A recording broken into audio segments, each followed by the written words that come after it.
Greetings to all our members. I'm delighted to have this opportunity to update you on some of the key developments that happened within ISAX during 2017 and to talk about some of the priorities as we face into the new year of 2018.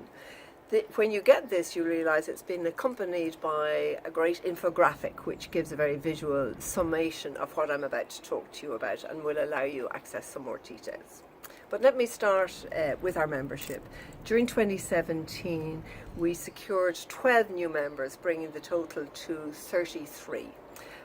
And again, you'll see the details of those both on our website and on the infographic. As you know, we run three main programs. On our enterprise program, we were very successful during the year with sponsorship from Bank of Ireland and as a comment of two of their staff. We ran three Start Your Own Business programs for people over the age of 50, Ingenuity. We ran one accelerator with TCU for people already in businesses with high potential startup programs. We also ran our first Smart Aging Innovation Awards in November, and they were a great success with, I think it was 6 categories of winners, and we've great plans for how they will be improved upon even further for 2018. And I suppose lastly, under our enterprise program, we set up a Smart Aging Small Companies Network. It had its first meeting in November. It's due its second meeting now shortly, and the membership of that is already grown from the initial 22, and we have a target of 50 by the end of this year. On our Consumer Insight program, we run what I think you will have heard me talk about before, the Smart Aging Community. It's a group of adults over the age of 50 wanting to participate in research, whether it's academic or commercial.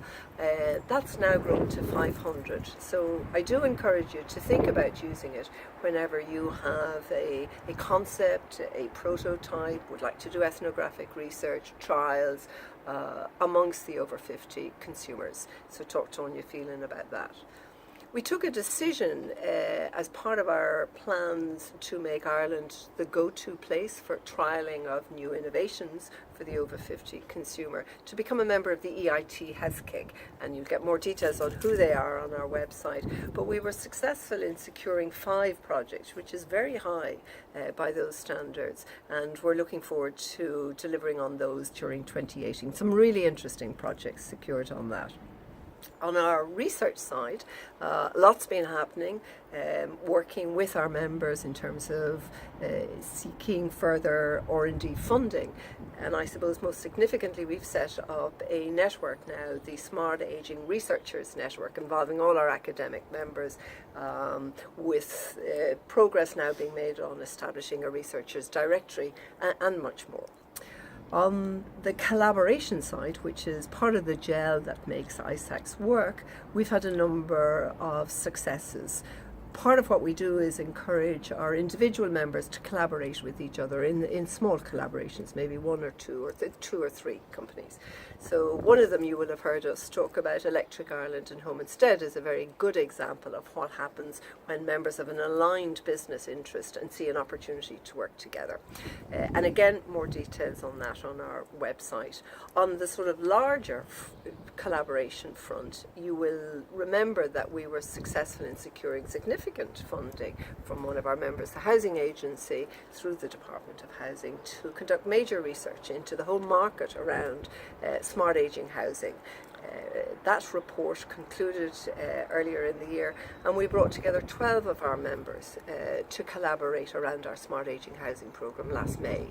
We've put a lot of work since then into securing funding from the department for our Smart Aging Housing programme and to recruit a developer who will now lead that programme. I'm delighted to tell you we've actually been successful there.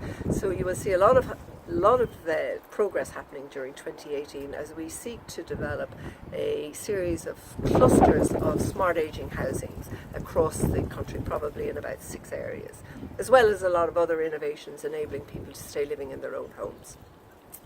I suppose lastly, let me conclude with probably what's the most significant of the developments. Our new member Ziegler, a US investment bank, and ourselves have been collaborating since August in developing our plans for the Smart Aging Living Labs of Ireland, what we call SALI. And we've been working to secure that. It'll be a very significant investment if and when it happens, and it will bring state-of-the-art clinical trials, validation studies, innovation centres, data exchange, all under the one roof.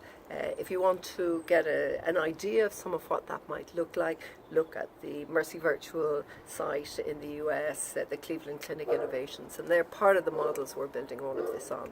We'll be keeping you up to date on those developments during 2018. At our next members meeting, which I hope you're going to be able to come to on the 11th of April, we'll be giving you a lot more detail on SALI, but also on the rest of the programs. So I look forward to seeing you then.